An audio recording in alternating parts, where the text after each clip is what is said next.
Kita berjumpa lagi hari ini. Saya akan membawakan satu lagu pujian. Tetapi sebelumnya, jangan lupa di like, share, dan subscribe agar kita tetap bertemu.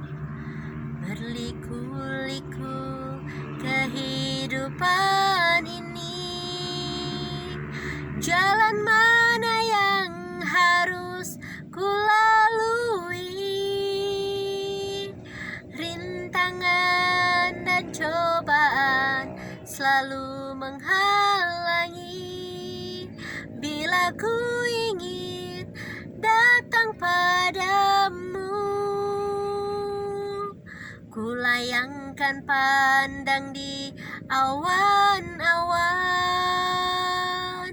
Sejenak anganku bertanya-tanya, dapatkah hati ini bagaikan pelangi, setiap saat pancarkan damai. Tuhan, berikanlah kuasa-Mu, jadikan aku pelangi-Mu, kelak kan dapat menerangi kegelapan bumi. Tuhan, peganglah tanganku ini, bila mendaki bukit terjal, janganlah diombang-ambingkan iman percayaku. Karena kasih-Mu Tuhan ada pengampunan. Karena kasih-Mu Tuhan aku diselamatkan. Shalom, salam sejahtera. Kita berjumpa lagi hari ini untuk mendengarkan firman Allah. Nah, saudaraku, firman Allah yang kita akan dengarkan pada hari ini masih terdapat di dalam kitab Keluaran. Nah, saat ini sudah berada di dalam kitab Keluaran pasal 27. Nah, pada pertemuan kita yang lalu, kita sudah mendengarkan cerita dari kitab Keluaran pasal 25. Nah, di dalam kitab Keluaran pasal 25 itu, Tuhan Allah menyuruh Musa untuk membuat kemah suci, dan Tuhan sendiri yang memberitahu akan bahan-bahan dari kemah suci beserta dengan ukuran-ukurannya. Nah, pada saat ini di pasal 27 ini kita akan mendengarkan cerita kembali mengenai mezbah korban bakaran. Nah, judulnya sudah itu, yaitu mengenai mezbah korban bakaran. Haruslah engkau membuat mezbah dari kayu penaga, 5 hasta panjangnya dan 5 hasta lebarnya, sehingga mezbah itu 4 persegi, tetapi 3 hasta tingginya. Haruslah engkau membuat tanduk-tanduknya pada keempat sudutnya. Tanduk-tanduknya itu haruslah seiras dengan mezbah itu, dan haruslah engkau menyalutnya dengan tembaga. Ayat 3. Juga harus engkau membuat kuali-kualinya, tempat menaruh abunya, dan sodok-sodoknya, dan bokor-bokor penyiramannya, garpu-garpunya, dan perbaraan-perbaraannya. Semua perkakasnya itu harus kau buat dari tembaga. Nah, saudaraku, jadi mezbah untuk korban bakaran ini semuanya dibuat bahannya dari tembaga, ya. Jadi dari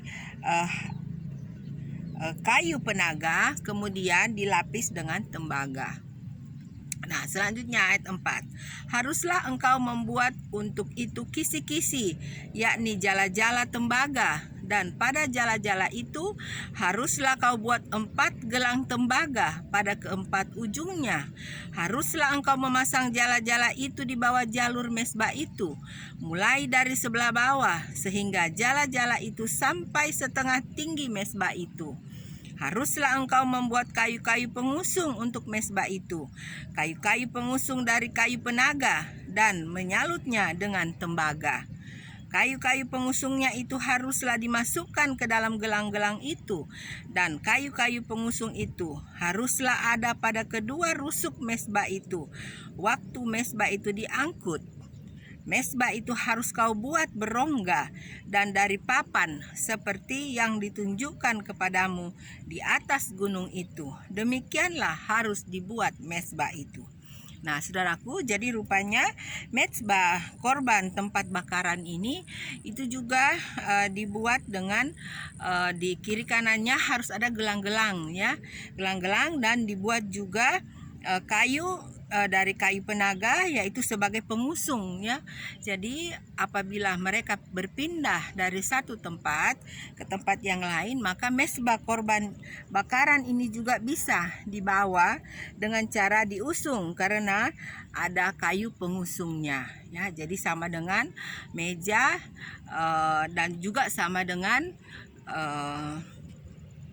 kotak ya, atau tempat daripada loh batu itu ya, atau tabut itu ya, sama. Jadi itu semuanya ada kayu untuk mengusungnya.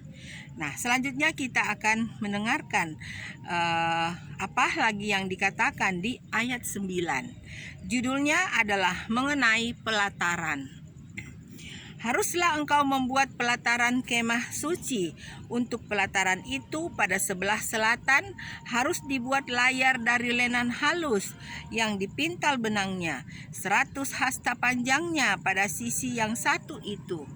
Tiang-tiangnya harus ada 20 dan alas-alas tiang itu harus 20 dari tembaga, tetapi kaitan-kaitan tiang itu dan penyambung-penyambungnya harus dari perak. Demikian juga pada sebelah utara, pada panjangnya harus ada layar yang 100 hasta panjangnya. Tiang-tiangnya harus ada 20 dan alas-alas tiang itu harus 20 dari tembaga, tetapi kaitan-kaitan tiang itu dan penyambung-penyambungnya harus dari perak.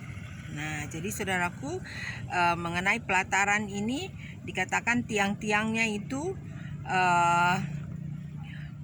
harus ada 20 dan alas-alas tiang itu harus 20 dari tembaga, tetapi kaitan-kaitan tiang itu dan penyambung-penyambungnya harus dari perak. Nah, jadi itu yang dikatakan yang diberitahukan kepada Musa. Selanjutnya ayat 12. Dan pada lebar pelataran itu pada sebelah barat harus ada layar yang 50 hasta dengan 10 tiangnya dan 10 alas tiang itu. Lebar pelataran itu, yaitu bagian muka pada sebelah timur, harus 50 hasta, yakni 15 hasta layar untuk sisi yang satu di samping pintu gerbang itu dengan 3 tiangnya dan 3 alas tiang itu. Dan juga untuk sisi yang kedua di samping pintu gerbang itu 15 hasta layar dengan 3 tiangnya dan 3 alas tiang itu. Tetapi untuk pintu gerbang pelataran itu tirai 20 hasta dari kain ungu tua dan kain ungu muda, kain kermisi, dan dari lenan halus yang dipintal benangnya, tenunan yang berwarna-warna dengan 4 tiangnya dan 4 alas tiang itu. Selanjutnya 17. Segala tiang yang mengelilingi pelataran itu haruslah dihubungkan dengan penyambung-penyambung perak, dan kaitan-kaitannya harus dari perak dan alas-alasnya dari tembaga. Panjang pelataran itu harus 100 hasta, lebarnya 50 hasta dan tingginya 5 hasta dari lenan halus yang dipintal benangnya, dan alas-alasnya harus dari tembaga.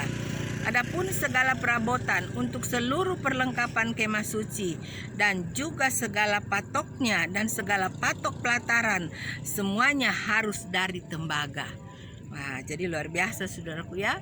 Jadi Tuhan Allah sudah menyuruh akan Musa membuat bait suci ini dengan begitu sempurna, ya, dengan begitu baik dan dengan bahan-bahan yang sangat baik, ya, dan luar biasa, ya, dikatakan adapun segala perabotan untuk seluruh perlengkapan kemah suci dan juga segala patoknya dan segala patok pelataran semuanya harus dari tembaga.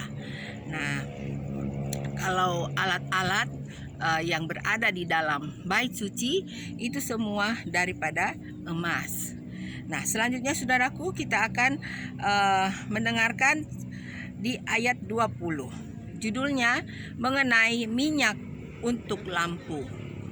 Haruslah kau perintahkan kepada orang Israel supaya mereka membawa kepadamu minyak zaitun tumbuk yang murni untuk lampu agar tetap menyala.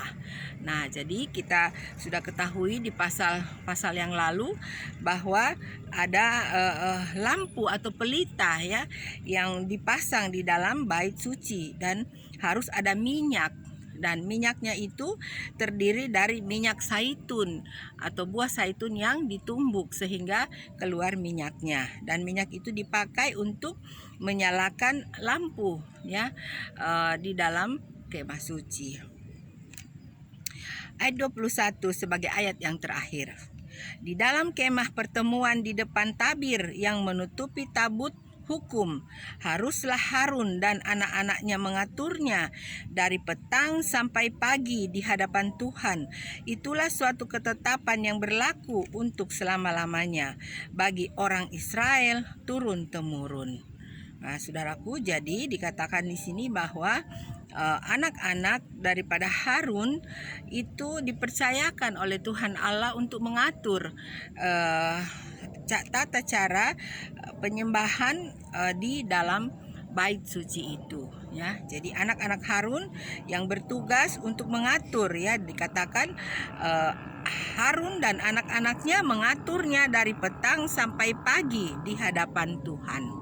Nah, itulah kerja daripada anak-anak Harun yang dipercayakan oleh Tuhan Allah. Nah, saudaraku, saya percaya saudaraku sudah mengikutinya dengan baik akan cerita firman Allah ini dari pasal 27 ini. Dan biarlah saudaraku kita bisa mengerti, dan sekiranya saudaraku ingin untuk mengulangnya kembali atau mendengarkan video ini kembali, silahkan. Dan kita tentunya bersuka cita karena kita mengetahui tetap bahwa Tuhan Allah kita adalah Tuhan Allah yang kudus dan Tuhan Allah yang berperaturan. Nah, saudaraku, sampai sekian perjumpaan kita. Terima kasih karena sudah bersama-sama dengan saya mendengarkan cerita yang menarik dari dalam firman Allah. God bless you. Bye.